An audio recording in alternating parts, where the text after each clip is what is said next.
कहानी की शुरुआत में हमें एयरपोर्ट दिखाया जाता है, जहां हम ब्रैड नाम के एक पायलट को देखते हैं। वो तेजी से जहाज की तरफ जा रहा होता है और साथ ही साथ वीडियो कॉल पर अपनी बेटी से बात भी कर रहा होता है। उसकी बेटी कहती है कि आज सुबह मैंने न्यूज देखी थी जिसमें बताया जा रहा था कि आप जिस एरिया में जा रहे हो वहाँ का मौसम बहुत ज्यादा खराब है, जिस वजह से और भी कई सारी फ्लाइट्स कैंसिल कर दी गई हैं। इसलिए आपको भी अपनी फ्लाइट कैंसिल करके घर वापस आना चाहिए। लेकिन ब्रैड मुस्कुराकर जवाब देता है कि मैं पहले भी कई बार ऐसे मौसम में सेफली जहाज उड़ा चुका हूँ, इसलिए तुम परेशान मत हो, मैं जल्द ही घर वापस आ जाऊंगा। ये सुनकर उसकी बेटी खुश हो जाती है और कॉल काट देती है। उसके बाद ब्रैड जहाज के केबिन में आकर को पायलट से मिलता है। को पायलट थोड़ा सा नर्वस था क्योंकि आज वो पहली बार फ्लाइट उड़ाने वाला था। तभी एक एयर होस्टेस आकर ब्रैड को बाहर बुलाती है, जहां एक पुलिस अफसर ब्रैड को बताता है कि इमरजेंसी की वजह से तुम्हें एक कातिल को अपने साथ ले जाना पड़ेगा, जिसका नाम टोनी है। टोनी एक बहुत ही ताकतवर और खतरनाक इंसान है जिस पर मर्डर का केस है और अब इसे जहाज के जरिए दूसरी कंट्री ले जाकर उम्र भर कैद के लिए जेल में डाला जाएगा। वो पुलिस अफसर ब्रैड से कहता है कि ये जिम्मेदारी हम तुम्हें इसलिए दे रहे हैं क्योंकि तुम एक काबिल और समझदार पायलट हो। ब्रैड मान जाता है और टोनी को सबसे लास्ट वाली सीट्स में बिठा देता है ताकि बाकी पैसेंजर्स को कोई परेशानी न हो। उसके बाद सभी पैसेंजर्स अपने सीट्स पर बैठ जाते हैं और ब्रैड जहाज के स्टाफ के पास आकर कंफर्म कर लेता है कि सभी पैसेंजर्स आ गए हैं, जिसके बाद जहाज टेक ऑफ कर लेती है। ऊंचाई पर पहुंचने के बाद ब्रैड जहाज को ऑटो पायलट पर लगाकर को पायलट के साथ अपनी फैमिली के बारे में बातें करने लगता है। ब्रैड को पायलट को मोबाइल में अपनी बेटी की फोटो दिखाता है और कहता है कि मैं अपनी बेटी से बहुत प्यार करता हूं और हमारा इस दुनिया में एक दूसरे के अलावा और कोई भी नहीं है। दूसरी तरफ जहाज में बैठे पैसेंजर्स सफर को एंजॉय कर रहे होते हैं, लेकिन उन्हें पता नहीं था कि कुछ देर बाद उनके साथ बहुत ही बुरा होने वाला है। केबिन में बैठे दोनों पायलट्स भी खुश थे और जहाज भी नॉर्मल तरीके से फ्लाई कर रहा था, लेकिन तभी अचानक मौसम खराब हो गया और जहाज हल्के से झटके लेने लगा, जिस वजह से ब्रैड परेशान हो जाता है क्योंकि उसे कुछ ठीक नहीं लग रहा था। वो सभी मुसाफिरों को सीट बेल्ट बांधने के लिए अनाउंस करता है और रेडियो के जरिए वो कंट्रोल टावर से बात करने की कोशिश करता है, पर उसकी बात नहीं हो पाती क्योंकि मौसम खराब होने की वजह से यहाँ के सारे रेडियोस काम करना बंद कर देते हैं। तभी अचानक बिजली का तेज झटका प्लेन से आकर लगता है, जिस वजह से प्लेन जोर जोर से झटके लेने लगता है। ब्रैड पैसेंजर्स का हाल देखने के लिए केबिन से बाहर जाता है। पैसेंजर्स को देखकर ब्रैड को थोड़ा बहुत सुकून मिल जाता है क्योंकि सभी पैसेंजर्स सेफ थे, पर यहाँ अब धीरे धीरे लाइट बंद होती जा रही थी और तभी प्लेन को कई और झटके लगते हैं, जिससे ब्रैड का सिर सामने छत से टकराकर नीचे गिर जाता है और उसके माथे पर चोट लग जाती है। इस सूरत हाल को देखते हुए सभी पैसेंजर्स की हालत खराब होने लगी थी। ब्रैड जल्दी से वापस केबिन में आकर अपने साथी के साथ मिलकर प्लेन को संभालने में लग जाता है। ये उनके लिए काफी मुश्किल टाइम था। मौसम खराब होने की वजह से उन्हें आगे कुछ भी नहीं दिखाई दे रहा था। ब्रैड कहता है कि हमें प्लेन को नीचे लाना होगा क्योंकि अगर प्लेन को एक और झटका लगा तो प्लेन तबाह हो सकता है। ये लोग फौरन जहाज का अल्टीट्यूड कम करने लगते हैं और जहाज तेजी से नीचे की तरफ जाने लगता है। जहाज के अंदर मौजूद पैसेंजर्स काफी ज्यादा डरे हुए थे। तभी क्रिमिनल टोनी के साथ जो पुलिस अफसर आया होता है उसके हाथ से मोबाइल छूट जाता है। वो अपने मोबाइल फोन को उठाने के लिए अपना सीट बेल्ट खोल लेता है, जिसकी मदद करने के लिए एक एयर होस्टेस भी अपना सीट बेल्ट खोलकर आगे आती है। अब क्योंकि प्लेन तेजी से नीचे की तरफ जा रहा था, जिस वजह से उनका सीट बेल्ट खुलते ही ये दोनों तेजी से ऊपर छत से टकरा जाते हैं।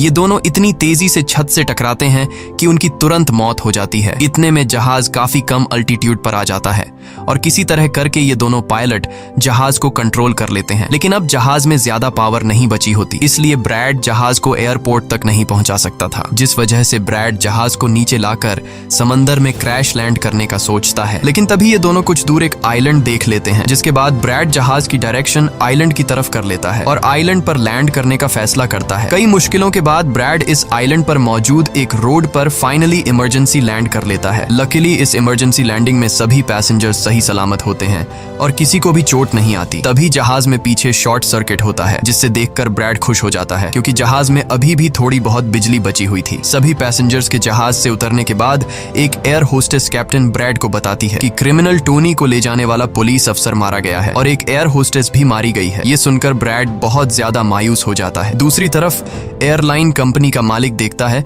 कि उसका एक जहाज अचानक गायब हो गया है क्योंकि उसने प्लेन को लैंड होते हुए नहीं देखा था और काफी देर से रेडियो खराब होने की वजह से उसका पायलट से कांटेक्ट भी नहीं हो पा रहा था। इसीलिए वो एयरलाइन कंपनी का मालिक स्कार्सडेल नाम के एक रेस्क्यू एक्सपर्ट को बुलाता है, जो ऐसे लोगों को ढूंढने का काम करता है जो मुश्किल में कहीं फंसे हुए होते हैं। एयरलाइन कंपनी का मालिक उसे कहता है कि मुझे मेरे प्लेन्स की सारी डिटेल्स चाहिए, जैसे वो कहाँ गया, उसके वर्कर्स और सभी पैसेंजर्स कहाँ हैं। जिसके बाद रेस्क्यू एक्सपर्ट अपने काम पर लग जाता है। दूसरी तरफ सारे पैसेंजर्स इस सोच में थे कि हम यहाँ क्यों उतरे हैं। ब्रैड सभी पैसेंजर्स को इकट्ठा करके समझाता है कि इमरजेंसी की वजह से हमें यहाँ उतरना पड़ा। प्लेन में अभी भी थोड़ी बहुत बिजली मौजूद है जिसे हम बाकी चीजों को ठीक कर लेंगे। तब तक आप लोग यहाँ आराम से रहें और आप लोग घबराइएगा नहीं, बहुत जल्द हम यहाँ से निकल जाएंगे। जिसके बाद ब्रैड प्लेन के पास आकर उसे ठीक करने में लग जाता है, पर वो देखता है कि जहाज में पावर काफी कम है, इसलिए उन्हें मदद का इंतजार करना होगा। ये लोग मैप निकालकर खुद ही अपनी लोकेशन देखने लगते हैं ताकि उन्हें पता चल सके कि आखिर ये लोग किस जगह पर हैं। ब्रैड का साथी को पायलट नक्शा देखकर बताता है कि हम एक प्राइवेट आइलैंड पर फंसे हुए हैं। ये जगह बहुत ही खतरनाक है। यहाँ पर ऐसे लोग हैं जो किसी सरकार या गवर्नमेंट की बात नहीं मानते। अगर इन लोगों ने हमें पकड़ लिया तो हमारी जान खतरे में पड़ सकती है और हमारी गवर्नमेंट भी हमें नहीं बचा पाएगी। ये सुनकर ब्रैड कहता है कि अब कहीं से भी करके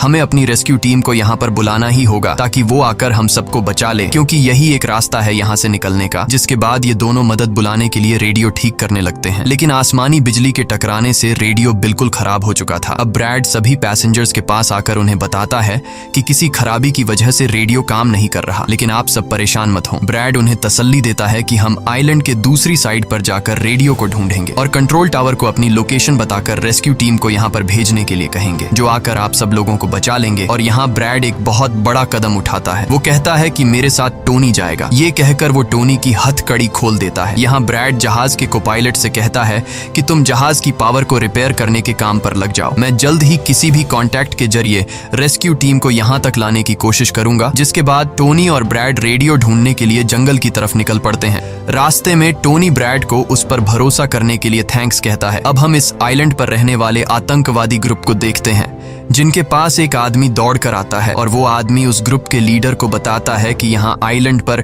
एक प्लेन आकर रुका है इमरजेंसी की वजह से और उसके अंदर बहुत सारे लोग हैं जो अलग अलग कंट्रीज से हैं। ये सुनकर ग्रुप का लीडर उस आदमी को कुछ पैसे देता है और ग्रुप का लीडर अपनी टीम से तैयार होने को कहता है। आइलैंड के जंगल में ब्रैड और टोनी आगे बढ़ रहे होते हैं। टोनी ब्रैड से पूछता है कि तुमने मुझे आजाद क्यों किया और अब मुझे कहाँ लेकर जा रहे हो। तब ब्रैड उसे कहता है क्योंकि मैं तुम्हारी वजह से सबको खतरे में नहीं डाल सकता और यहाँ एक खतरनाक आतंकवादी ग्रुप है जिसका मेरे साथ मिलकर तुम्हें सामना करना है। तब टोनी ब्रैड से कहता है कि मैं एक मिलिट्री बैकग्राउंड से हूँ और मैं यूएस मिलिट्री में कई साल ड्यूटी कर चुका हूँ। कुछ ही देर में पीछे से टोनी की आवाज आनी बंद हो जाती है। जब ब्रैड पीछे मुड़कर देखता है तो टोनी वहाँ नहीं था। वो ब्रैड से अपनी जान छुड़ाकर भाग चुका था और अब ब्रैड अकेले ही जंगल में आगे निकल पड़ता है। जंगल में आगे बढ़ते हुए ब्रैड एक खाली पड़ी फैक्ट्री में जाता है जहाँ वो एक टेलीफोन को ढूंढ लेता है, लेकिन वो पुराने जमाने का टेलीफोन खराब पड़ा हुआ था। जिसके बाद ब्रैड साइड पर लगे उस टेलीफोन के तार जोड़ने लगता है और टेलीफोन काम करने लग जाता है। ब्रैड जल्दी से कंपनी के हेल्पलाइन पर कॉल करता है। ब्रैड हेल्पलाइन को अपनी लोकेशन और सब कुछ बता देता है, लेकिन लाइन में कोई गड़बड़ी होने की वजह से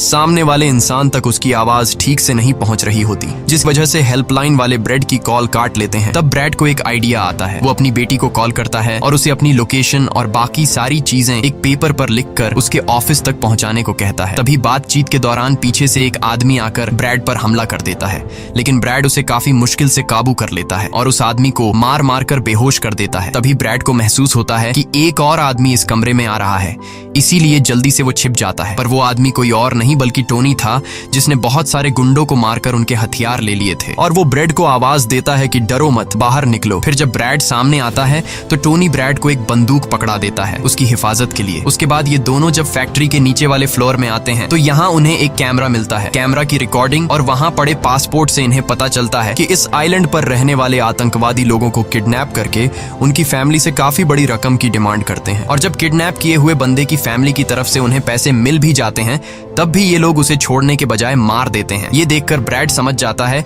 कि हमारे पैसेंजर्स भी खतरे में हैं। जिसके बाद ये दोनों बाहर निकलते हैं और सामने उन्हें एक गाड़ी दिखाई देती है। ये गाड़ी उस आतंकवादी की थी जो कुछ देर पहले ब्रैड के हाथों मारा गया। अब ये दोनों बाहर खड़ी गाड़ी में बैठ जाते हैं और अपने पैसेंजर्स की तरफ जाने लगते हैं। उधर सभी पैसेंजर्स ब्रैड के इंतजार में बैठे हुए होते हैं कि ब्रैड जल्द ही उनके लिए मदद लेकर आ जाएगा। तभी उन्हें किसी गाड़ी की आवाज आती है। गाड़ी की आवाज सुनकर ये लोग खुश हो जाते हैं और ये लोग समझते हैं कि ब्रैड उनके लिए रेस्क्यू टीम बुला लिया है। लेकिन ये रेस्क्यू टीम नहीं बल्कि इस आइलैंड पर रहने वाले आतंकवादी थे। वो लोग गोलियां चलाकर सभी पैसेंजर्स पैसेंजर्स को डराने लगते हैं। उन गोलियों की आवाज ब्रैड और टोनी ने भी सुन ली थी, जिसके बाद ये लोग कार की स्पीड बढ़ाकर जल्दी से प्लेन तक पहुंचने की कोशिश करते हैं। आतंकवादी ग्रुप का लीडर एयर होस्टेस से सभी यात्रियों की लिस्ट मांगता है। डर के मारे जल्दी से एयर होस्टेस उसे लिस्ट ला कर दे देती है। फिर गैंग का एक आदमी को पायलट से पूछता है कि तुम्हारा सीनियर पायलट कहाँ पर है, जिस पर को पायलट बताता है कि किसी काम से वो जंगल में गया था पर अभी तक वापस नहीं आया। तभी वहां पर ब्रैड और टोनी भी पहुंच जाते हैं, लेकिन ये दोनों चुपके से दूर से इन लोगों को देख रहे होते हैं। इसी दौरान एक औरत वहां से भागने की कोशिश करती है, पर वो लोग गोली चलाकर उसे मार देते हैं। ये देखकर ब्रैड उनकी मदद करने के लिए जाता है, पर टोनी उसे रोक लेता है और टोनी कहता है कि तुम शांत रहो, अभी जाना ठीक नहीं। गैंग का लीडर सभी पैसेंजर्स को एक बस में बैठा लेता है और गैंग का लीडर अपने 2 साथियों को वहीं छोड़कर उनसे कहता है कि जाओ, जहाज के अंदर जो भी कीमती सामान है उसे ले आओ। जिसके बाद ये लोग सभी पैसेंजर्स को अपने अड्डे पर ले जाने लगते हैं। गैंग के जाने के बाद ब्रेड टोनी पर गुस्सा करने लगता है कि वो लोग हमारे पैसेंजर्स को ले गए और तुमने मुझे जाने ही नहीं दिया। जिस पर टोनी उसे समझाता है कि वो लोग काफी ज्यादा थे, अगर तुम चले भी जाते तो इतनी बड़ी आर्मी से अकेले नहीं लड़ पाते। अब ये दोनों प्लेन की तरफ बढ़ने लगते हैं और उन दोनों गुंडों को पकड़ लेते हैं जो प्लेन से कीमती सामान चुरा रहे थे। ब्रेड गन पॉइंट पर उनसे पूछता है कि तुम्हारा लीडर पैसेंजर्स को कहां पर लेकर गया होगा, जिस पर वो बताता है कि यहाँ से कुछ दूर हमारा एक अड्डा है और वो सब वहीं गए होंगे। दूसरी तरफ ब्रेड की बेटी रेस्क्यू एक्सपर्ट के पास ब्रेड का लिखवाया हुआ पेपर दे देती है, जिस पर प्लेन का लोकेशन और सारी जानकारी लिखी गई होती है। रेस्क्यू एक्सपर्ट सैटेलाइट की मदद से प्लेन की लोकेशन का पता लगा लेता है। उन्हें पता चल जाता है कि प्लेन एक आइलैंड पर फंसा हुआ है और उन्हें ये भी पता चल जाता है कि इस आइलैंड पर एक खतरनाक आतंकवादी ग्रुप है। इसके बाद वो रेस्क्यू ऑफिसर अपनी एक प्राइवेट आर्मी के कैप्टन को कॉल करता है और उसे ये सारी सिचुएशन समझाकर उस आइलैंड पर जाने को कहता है। प्राइवेट आर्मी का कैप्टन मान जाता है और अपने साथियों के साथ एक पैसों का भरा हुआ बैग और कई सारे वेपन्स के बैग गाड़ी में लोड करके उस आइलैंड पर जाने के लिए रेडी हो जाते हैं। दूसरी तरफ ब्रेड देखता है कि उन आतंकवादियों के ले जाने से पहले जहाज के को पायलट ने जहाज का पावर सिस्टम रिपेयर कर लिया था और ब्रेड देखता है कि जहाज में पावर वापस आ गई है, जिसे देखकर वो बहुत खुश हो जाता है। अब ब्रेड आने वाले प्राइवेट आर्मी टीम के लिए अपनी यूनिफॉर्म पर एक मैसेज लिखकर छोड़ देता है और टोनी के साथ उस जगह पर निकल पड़ता है जहां गैंग वाले प्लेन के सभी पैसेंजर्स ले गए थे। जंगल के रास्ते से होते हुए ये दोनों उन आतंकवादियों के अड्डे पर पहुंच जाते हैं और ये दोनों गाड़ी से निकलकर चुपके से उस जगह में घुस जाते हैं जहां वो सारे गुंडे पैसेंजर्स को डराकर उनकी वीडियोस बना रहे थे ताकि ये वीडियोस इनकी फैमिली को भेजकर उनसे पैसे वसूल सकें। दूसरी तरफ रेस्क्यू एक्सपर्ट की तरफ से भेजी गई प्राइवेट टीम भी प्लेन के पास पहुंच जाती है, पर उन्हें वहां जब कोई नहीं मिलता तो टीम का लीडर प्लेन के अंदर जाकर चेक करता है जहां उन्हें 2 लोगों की लाशें मिलती हैं। ये वो 2 लोग थे जिन्हें गैंग के लीडर ने प्लेन में से सारा कीमती सामान चुराने का कहा था, लेकिन ब्रेड ने उन दोनों को मार दिया। प्राइवेट टीम के कैप्टन को ब्रेड का छोड़ा हुआ मैसेज भी मिलता है जो उस आतंकवादी गैंग के अड्डे तक आने का रास्ता था। आतंकवादियों के अड्डे पर टोनी और ब्रेड चुपके से उन पर नजर रखे हुए थे और जैसे ही उन्हें मौका मिलता है ये दोनों चुपके से पीछे से आकर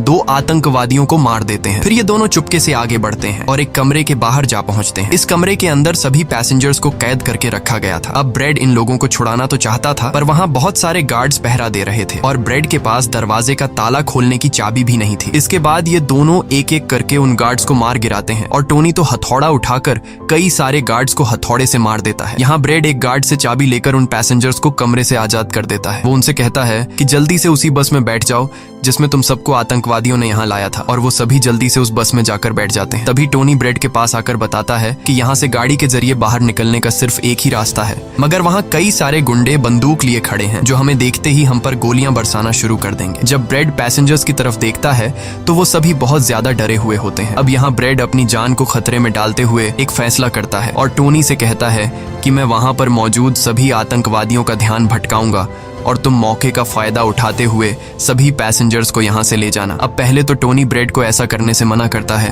वो कहता है कि ऐसा करने से वो लोग तुम्हें मार देंगे, लेकिन ब्रेड कहता है कि इसके अलावा हमारे पास और कोई दूसरा रास्ता नहीं है। ये सुनकर टोनी मान जाता है। ब्रेड वहां से निकलकर आतंकवादियों के पास आता है। वहां ब्रेड गैंग के लीडर से बात करता है कि मैंने हेल्प के लिए इन्फॉर्म कर दिया है, जल्द ही यहाँ पर रेस्क्यू टीम आ जाएगी, इसलिए सभी पैसेंजर्स को यहाँ से जाने दो। ये सुनकर सभी गैंग वाले ब्रेड पर हंस पड़ते हैं और ब्रेड को पीटने लग जाते हैं। गैंग का हेड कहता है कि ऐसे कैसे इसे छोड़ दूं, पैसों के बिना मैं किसी को नहीं छोड़ता। और अब जैसे ही ये लोग ब्रेड को मारने वाले होते हैं तभी वहां पर प्राइवेट रेस्क्यू टीम पहुंचकर आतंकवादियों पर हमला कर देती है और काफी देर तक गोलीबारी करने के बाद गैंग के कई सारे लोगों को मारकर वो ब्रेड को छुड़ा लेते हैं और ब्रेड को बस में उठाकर यहाँ से निकल जाते हैं। यहाँ गैंग का लीडर देखता है कि उसके कई सारे साथियों के साथ उसका छोटा भाई भी मारा गया। ये देखकर वो बहुत ज्यादा गुस्सा हो जाता है और कसम उठाकर कहता है कि वो इन लोगों में से एक को भी नहीं छोड़ेगा और सभी को चुन चुन कर मारेगा। इसके बाद वो अपनी टीम से कहता है कि जल्दी से तैयारी कर लो, हम जल्द ही इन लोगों को मारने के लिए निकलेंगे। बस में प्राइवेट टीम का कैप्टन सभी को बताता है कि हम बस 5 लोगों की छोटी सी एक प्राइवेट टीम है जो बस तुम्हें यहाँ बचाने के मिशन पर आए हैं और हम कोई रेस्क्यू टीम नहीं है। रेस्क्यू टीम को यहाँ आने में कुछ टाइम और लगेगा। ये सुनकर ब्रेड घबरा जाता है और कहता है कि हमारे पास टाइम नहीं है क्योंकि गैंग वाले जल्द ही हमारे पीछे आएंगे और हमें देखते ही मार डालेंगे। पर मेरे पास एक आइडिया है। जहाज के पास पहुंचते ही ब्रेड सभी पैसेंजर्स से कहता है कि जहाज में पावर वापस आ चुकी है, यानी अब जहाज स्टार्ट हो जाएगा और हम लोग फौरन यहाँ से निकल जाएंगे। इसलिए आप सब लोग जल्दी से जहाज में बैठ जाओ क्योंकि हम रेस्क्यू टीम का इंतजार नहीं कर सकते। उन्हें यहाँ आने में वक्त लगेगा और अगर हम यहाँ रुके तो उन आतंकवादियों के हाथों मारे जाएंगे। ये सुनकर सारे लोग प्लेन में बैठ जाते हैं जबकि ब्रेड प्लेन की तमाम चेकिंग करने में लग जाता है और प्राइवेट टीम के लोग पहले से आने वाले खतरे के लिए तैयार बैठ जाते हैं। तभी अचानक वो आतंकवादी ग्रुप आकर उन पर हमला कर देता है जिन्हें देखकर प्राइवेट टीम उन्हें रोकने में लग जाती है और यहाँ दोनों तरफ से काफी गोलीबारी होती है। पर इस प्राइवेट टीम के पास काफी अच्छी गन्स थी जिस वजह से वो बहुत सारे गुंडों को मार देते हैं। ब्रेड जल्दी से प्राइवेट टीम के लीडर को बताता है कि मैं अगले 5 मिनट बाद जहाज को स्टार्ट करने वाला हूँ और तुम सब भी जल्दी से जहाज में चढ़ जाना। इसके बाद ब्रेड टोनी के पास जाता है और उसका शुक्रिया अदा करता है कि तुमने मेरे इतने मुश्किल वक्त में साथ दिया। ब्रेड खुद को गोलियों से बचाते हुए अंदर जहाज में आकर अपने केबिन में बैठ जाता है और अपने साथी को पायलट के साथ मिलकर प्लेन को स्टार्ट करने में लग जाता है। उधर टोनी के पास गोलियां खत्म हो जाती हैं और जब वो बुलेट्स ढूंढने के लिए प्राइवेट टीम का बैग चेक करता है तो उसे वहां पैसों से भरा हुआ एक बैग मिलता है। लेकिन इस वक्त टोनी पैसों को छोड़कर दूसरी बैग से गोलियां निकालकर दोबारा आतंकवादियों से लड़ने लगता है। यहाँ तब तक ब्रेड भी प्लेन को राइट साइड पर घुमा देता है। अब प्राइवेट टीम के सोल्जर्स भी एक एक करके जहाज में चढ़ने लगते हैं और टोनी उन्हें कवर फायर देता है। पावर आने की वजह से रेडियो भी काम करने लग जाता है। अब ब्रेड को प्लेन कंपनी का मालिक बताता है कि मैं तुम्हें कोई सुरक्षित जगह बता दूंगा जहां तुम जा सकते हो। अब सभी लोग जहाज में चढ़ जाते हैं पर टोनी नहीं चढ़ता। वो पैसों से भरा बैग लेकर वहां से भागने लगता है क्योंकि अगर वो इनके साथ प्लेन में वापस गया तो पुलिस वाले उसे फिर से पकड़कर जेल में डाल देंगे। गैंग का लीडर अपने साथियों को मरता हुआ देखकर गुस्से से पागल हो जाता है। वो प्लेन के सामने रॉकेट लॉन्चर लाकर उन्हें एक ही झटके में उड़ाने का सोचता है लेकिन सही टाइम पर टोनी उसे देख लेता है। अब टोनी जल्दी से बंदूक उठाकर